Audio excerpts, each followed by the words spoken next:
अस्सलामुअलैकुम students, welcome to my channel master study zone. Students, English का हम आज जो टॉपिक डिस्कस करेंगे डैट इज़ एक्सपेंशन। स्टूडेंट्स, हमने पहले डिस्कस किया था कि प्रेसे राइटिंग क्या होती है और समराइजिंग क्या होती है। तो स्टूडेंट्स, जो प्रेसे राइटिंग और समराइजिंग है ये टोटली अपोजिट है एक्सपेंशन के, क्योंकि स्टूडेंट्स प्रेसे राइटिंग में और समराइजिंग में हम क्या करते हैं, हम सम अप करते हैं, मीन्स कि हम शॉर्ट फॉर्म में लिखते हैं। लेकिन एक्सपेंशन में हमने क्या करना है, एक्सपेंड करना है। फॉर एग्जांपल, मैंने आपको कोई भी एक सेंटेंस दिया है, कोई एक मैंने आपको वर्ड दिया है, तो आपने उस वर्ड को एक्सपेंड करना है एक पैराग्राफ की फॉर्म में। इवन कि आपने उसको इतना एक्सपेंड करना है कि वो एक छोटे जो है वो टाइनी ऐसे की फॉर्म जो है उसकी बन जाए। तो इसको हम कहते हैं एक्सपेंशन। तो स्टूडेंट्स, एक्सपेंशन जो है वो टोटली अपोजिट है प्रेसे राइटिंग और समराइजिंग के। तो स्टूडेंट्स, अपना लेक्चर स्टार्ट करने से पहले मैं आपको बता दूं, अगर आपको इंग्लिश के किसी भी टॉपिक पे कोई वीडियो चाहिए या आपने कोई लेक्चर समझना हो, आपको कोई नोट्स चाहिए, तो आप मुझे कमेंट सेक्शन में मैसेज कर सकते हैं। इसके अलावा डिस्क्रिप्शन में मेरे व्हाट्सएप का लिंक भी दिया गया है, आप उस लिंक के थ्रू मेरे व्हाट्सएप ग्रुप को ज्वाइन करें। अगर आपको स्टडी से रिलेटेड कोई भी प्रॉब्लम होगी तो इंशाल्लाह मैं आपकी प्रॉब्लम को सॉल्व करने की पूरी कोशिश करूँगी। इसके अलावा स्टूडेंट्स, अगर आपको केमिस्ट्री में भी आपको कोई प्रैक्टिकल चाहिए, जोलॉजी के, बॉटनी के, आपको किसी भी टॉपिक के ऊपर आपको कोई नोट्स चाहिए, आपने केमिस्ट्री का, जोलॉजी, बॉटनी का कोई लेक्चर समझना हो, उसके लिए भी आप मुझे कमेंट सेक्शन में मैसेज कर सकते हैं। तो स्टूडेंट्स, चलिए आइए हम आज का अपना लेक्चर डिस्कस करते हैं। तो स्टूडेंट्स, आपको थोड़ा सा आइडिया हो गया होगा कि एक्सपेंशन क्या होती है। नाम से ही देखिए आपको लग रहा है कि एक्सपेंशन वर्ड मीन्स कि आपने एक्सपैंड करना है किसी सेंटेंस को इनटू पैराग्राफ में। तो स्टूडेंट्स, एक्सपेंशन जो है वो टोटली अपोजिट है प्रेसे राइटिंग और समराइजिंग के। तो स्टूडेंट्स, प्रेसे राइटिंग और समराइजिंग का डिटेल लेक्चर मैंने अपने यूट्यूब पे अपलोड कर दिया है, आप वहाँ से मेरे चैनल को विजिट करें। और आप जो है वो इस लेक्चर को अगर आपने समझना है प्रेसे राइटिंग का और समराइजिंग का, तो आप वहाँ से समझ सकते हैं। इसके बाद स्टूडेंट्स देखिए, ये सारा आपने फुल पेज याद नहीं करना। मैं साथ साथ आपको ये भी बता दूँगी कि आपने किन लाइन्स को आपने याद करना है और किन लाइन्स को आपने याद नहीं करना। तो स्टूडेंट्स, एक्सपेंड में देखिए, जब आप एक्सपेंशन करते हो किसी पैराग्राफ, जब आपने किसी भी सेंटेंस को एक्सपेंड करना है तो आपने इसमें अपने वर्ड्स यूज़ करने हैं डिफरेंट। आपने इसमें जो है वो आप अपने वर्ड्स यूज़ करेंगे, लेकिन वो किससे रिलेट करें, ओरिजिनल से। आपके जो अपनी वर्डिंग है, जो आप एक्सपेंशन के दौरान आप जो पैराग्राफ लिख रहे हो, आप उसमें अपने वर्ड्स यूज़ कर सकते हैं, लेकिन आपने अपने ओरिजिनल टेक्स्ट से, जो आपको ओरिजिनल थीम दिया गया है, उससे आपने हट के नहीं लिखना।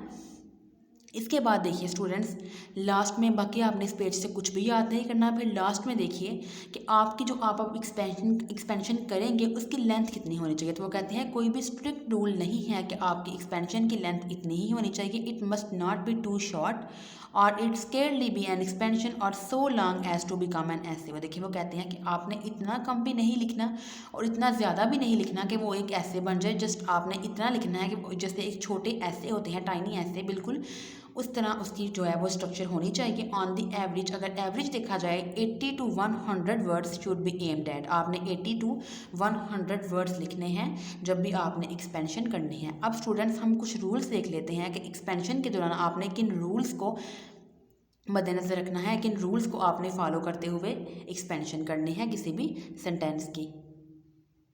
तो स्टूडेंट, सबसे पहले देखिए हमारे पास जो सबसे फर्स्ट पॉइंट है कि आपने किन किन रूल्स को फॉलो करना है। सबसे फर्स्ट रूल देखिए क्या है कि आपने कुछ मिनट देने हैं। जो मैंने आपको, जो भी आपको आपके टीचर्स ने या अगर किसी ने भी आपको कोई टॉपिक दिया है, फॉर एग्जांपल अगर मैं आपको कोई भी सेंटेंस देती हूँ, तो आपने पहले क्या करना है, आपने कुछ मिनट्स उसके ऊपर स्पेंड करने हैं उसको सोचने में, और आपने उसका जो मीनिंग है, एक्चुअल मीनिंग, उसको आपने ग्रैस्प करना है। मीन्स कि आपको एक्चुअल मीनिंग का आपने पकड़ लेना है, आपको उसकी अच्छे से समझ होनी चाहिए कि इस वर्ड का मतलब क्या है।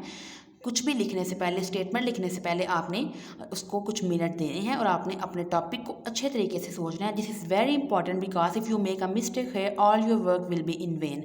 ये जो चीज़ है बहुत इंपॉर्टेंट है, क्योंकि अगर आप यहीं पे गलती कर जाओगे, आपको एक्चुअल मीनिंग की समझ नहीं होगी, तो आप जितना भी वर्क करोगे वो सारा आपका ज़ाया जाएगा, आपको उसका कोई भी फ़ायदा नहीं होगा। सेकेंड पॉइंट देखिए, arrange your ideas and set down the important points in the order in which they should be develop. अब आपने जैसे जैसे आपके माइंड में आइडियाज़ आते जाएंगे, आपने इनको अरेंज करते जाना है एक लॉजिकल वे में। कोहेरेंस होनी चाहिए आपके आइडियाज़ में, आपने उनको वन बाय वन अरेंज करना है जैसे जैसे आइडियाज़ डेवलप आपके माइंड में होते जाएंगे। थर्ड देखिए, having grasp the subject and meaning of the given statement, proceed to expand it by adding details, illustrations, proof, examples. अब आपने क्या करना है, कैसे आपने एक्सपैंड करना है, आपने क्या करना है, उसमें इलस्ट्रेशंस ऐड करनी है, डिटेल्स ऐड करनी है, प्रूफ और एग्जांपल्स देने हैं। Until it a tiny essay only long enough to make a paragraph. वो कहते हैं यहाँ तक कि एक छोटा ऐसे बन जाए, इतना लंबा हो कि कम से कम ये एक पैराग्राफ की फॉर्म में हो, और जो आपको दिया गया है एक सेंटेंस, उसको ये अच्छे तरीके से एक्सप्लेन करता हो। फोर्थ पॉइंट देखिए students, if the expansion is to be based on a given outline it must contain all that is in the original skeleton in your own words and more can be added so long it's strictly relevant to subject. अब देखिए वो कहते हैं कि आपने इसको expand करना है, अपने जो आपको आउटलाइन दी गई है उसके अकॉर्डिंग ही आपने अपने वर्ड्स ऐड करने हैं, लेकिन वो ओरिजिनल स्केलेटन से हट के नहीं होने चाहिए। स्ट्रिक्टली आपने अपने सब्जेक्ट से रेलिवेंट ही रहना है। 5 वाला पॉइंट देखिए, if the sentence for expansion is conclusion or a finish product it's your work to trace the steps by which this thought has been arrived at. वो कहते हैं अगर आपको ऐसा सेंटेंस दिया गया है जो कोई कंक्लूजन है या किसी चीज़ का फिनिश प्रोडक्ट है, तो फिर आपके ऊपर है कि किस तरह आपने उसको लेकर चलना है, कि आपने कैसे जो है वो अराइव आपने किस तरह आपने जो है वो अराइव करना है उसको, कि उसका इख्तिताम किस तरह होना चाहिए, कैसे आपने उस सेंटेंस को एक्सपेंड करना है। नेक्स्ट आगे देखिए, if it's a metaphor explain its full meaning in plain language and give reason to support it. 7 point देखिए, avoid beginning your expansion with any set of stereotyped or uninteresting phrase. आपने कोई भी ऐसा uninteresting phrase जो है वो शुरू में एक्सपेंशन करते हुए कोई भी ऐसा वर्ड आपने ऐड नहीं करना। आपकी जो ओपनिंग्स हैं वो dull and indicate lack of originality. इससे क्या होगा कि आपकी जो ओपनिंग होगी एक्सपेंशन की वो डल होगी, इंडिकेट क्या करेगी वो, कि आपके लैक ऑफ ओरिजिनलिटी है, कि इसमें कोई भी ओरिजिनल चीज़ नहीं जो आपको मैंने पैराग्राफ दिया था, जो आपको पैराग्राफ दिया गया था सेंटेंस सॉरी, तो कोई भी जो है वो उसकी ओरिजिनल जो उसको है उसकी ओरिजिनलिटी बिल्कुल उससे मैच नहीं करेगी, बल्कि वो बिल्कुल इससे हट जाएगी। 8 वाला पॉइंट देखिए, write simply and to the point taking care if a limit has been set not to exceed it. Next आगे देखिए, वो 8 पॉइंट में आपको ये बताना चाहिए कि आपने सिंपली लिखना है, टू द पॉइंट लिखना है, और आपने ध्यान रखना है कि आपकी लिमिट एक्सीड ना करे, उससे ना बढ़े, जितना आपको बताया गया था उससे आपने एक्सीड नहीं करना। For an expansion the length usually is a page or a page and a half of the ordinary handwriting. वो कहते हैं एक्सपेंशन यूजली एक पेज की होती है, यहाँ 1.5 पेज की। इसके बाद नेक्स्ट आगे देखिए, आपने पर्सनल प्रोनाउन आई यूज़ करना है out of your expansion. It is safest to write in the third person. ये ज़्यादा बेहतर है कि आप क्या यूज़ करें, थर्ड पर्सन। तो स्टूडेंट्स देखिए वो कहते हैं आपने पर्सनल प्रोनाउन आई को एक्सपेंशन से बाहर रखना है, ये ज़्यादा ज़रूरी है कि आप थर्ड पर्सन प्रोनाउन को यूज़ करें। 9 वाला पॉइंट देखिए, your expansion should read as a complete piece of composition expressed in good English such that it can be clearly understood apart from the original passage. So when you have written it, go over it carefully and see that nothing essential has been omitted। वो कहते हैं कि आपने ध्यान से एक दफ़ा जब आपने एक्सपेंशन लिख लिया, आपने दोबारा से एक दफ़ा पैराग्राफ लिख लिया, आपने इसको ध्यान से पढ़ना है कि कोई भी चीज़ आपने इंपॉर्टेंट चीज़ को ओमिट नहीं किया। केयरफुली रिवाइज करना है, जो भी आपने लिखा है करेक्ट करने हैं, एरर्स को, स्पेलिंग्स को, पंक्चुएशंस को, ग्रामर, ईडियम्स को। नेक्स्ट आगे लास्ट वाला पॉइंट देखिए, make a fair copy if necessary. अगर ज़रूरी है तो आप एक दफ़ा उसकी फेयर कॉपी मीन्स कि आप एक दफ़ा उसको नीट फॉर्म में दोबारा से लिख लें। अब स्टूडेंट्स मैं आपको एक एग्जांपल से समझाती हूँ ताकि आपको अच्छे तरीके से एक्सपेंशन की समझ आ जाए। तो स्टूडेंट्स चलिए आइए अब हम एग्जांपल को स्टडी करते हैं। तो स्टूडेंट्स देखिए हमारे पास एग्जांपल क्या है, peace hath her victories no less renown than war. अब देखिए इसकी आपने एक्सपेंशन कैसे करनी है, द विक्ट्रीज ऑफ पीस, यानी कि इसका मतलब ये है कि कुछ अमन की जो हमें फ़तह होती है उसका क्या मतलब है। तो देखिए वो कहते हैं सबसे पहले आपने इसको एक्सपेंशन कैसे करनी, वो आपने एक सेंटेंस समझ लिया ध्यान से कि इसमें हमने विक्ट्रीज जो है, जो पीस अमन की जो हमें फ़तह मिलती है, हमने उसके बारे में डिस्कस करना है। तो स्टूडेंट्स देखिए तो वर्ड विक्ट्री है वो जनरली जब भी विक्ट्री का मतलब आता है तो हमारे माइंड में हमेशा जंग की या बैटल्स की, ब्लड शेड की, या कंक्विस्ट बाय अ फोर्स, यही चीज़ें हमारे माइंड में आती हैं। तो हम यही सोचते हैं कि जो वार है वो ग्लोरियस थिंग है, क्योंकि ये फेमस हैं विक्ट्रीज़ के लिए। क्योंकि जब हमें किसी भी जंग में जो है हमें फ़तह होगी तो हम खुश होते हैं कि जो वार है वो क्या है, ग्लोरियस थिंग है, क्योंकि हमें विक्ट्रीज़ के बारे में बताती हैं।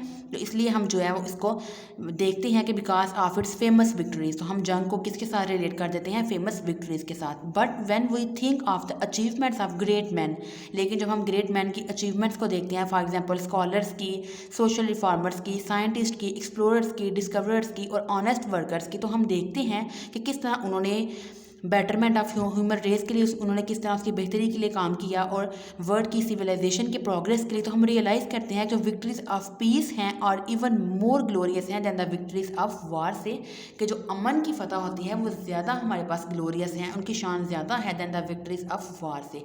तो स्टूडेंट्स देखें इस तरह आपको उन्होंने एक सेंटेंस दिया एक आपने, तो आपने किस तरह उसको एक्सपैंड किया, आपने पहले उसका अच्छे से मीनिंग देख लिया कि ये जो आपको वर्ड्स दिए गए हैं इनका मतलब क्या है, देन आपने उसकी एक्सपेंशन करनी है। तो स्टूडेंट्स इस तरह आपको अगर पेपर में कोई भी आपको कोई मेटाफोर आ गया, आपको कोई सेंटेंस आ गया, तो इस तरह आपने पहले उसको अच्छे से समझना है, देन आपने उसकी नेक्स्ट क्या करनी है, आगे से आपने उसकी एक्सपेंशन करनी है और आपने पहले आपने ध्यान से समझ लेना है, अच्छे तरीके से ध्यान से आपके माइंड में होना चाहिए कि इस वर्ड का मतलब क्या है, देन आपने उसको एक्सप्लेन करना है। जो देखिए स्टूडेंट्स इनमें हमने कोई भी ऐसी स्टेटमेंट्स, कोई भी ऐसे एग्जांपल्स, इलस्ट्रेशन या डिटेल ऐड नहीं की जो हमारे मेन टॉपिक से हट के हों, बल्कि हमने वही चीज़ें अंदर ऐड की हैं जो हमारे मेन टॉपिक से रिलेट करती हैं। तो स्टूडेंट्स होपफुली आज का हमारा एक छोटा सा लेक्चर था एक्सपेंशन का, तो आपको आज के लेक्चर की समझ आ गई होगी। अगर आपको एक्सपेंशन की आपके पास और भी एग्जांपल्स हैं, मैं आपके साथ इंशाल्लाह एग्जांपल डिफरेंट एग्जांपल और भी शेयर करूंगी, ताकि एक दफ़ा आप प्रैक्टिस के तौर पे उनकी एक्सपेंशन करें, आपको अच्छे से समझ आ जाए कि हम एक्सपेंशन किस तरह से करते हैं। अगर आपको भी कोई लेक्चर में कोई कन्फ्यूजन हो या आपका कोई प्रॉब्लम हो तो आप मुझे कमेंट सेक्शन में मैसेज कर सकते हैं। इंशाल्लाह स्टूडेंट्स हम अगली वीडियो में एक नए टॉपिक के साथ मिलेंगे, तब तक के लिए अल्लाह हाफिज़।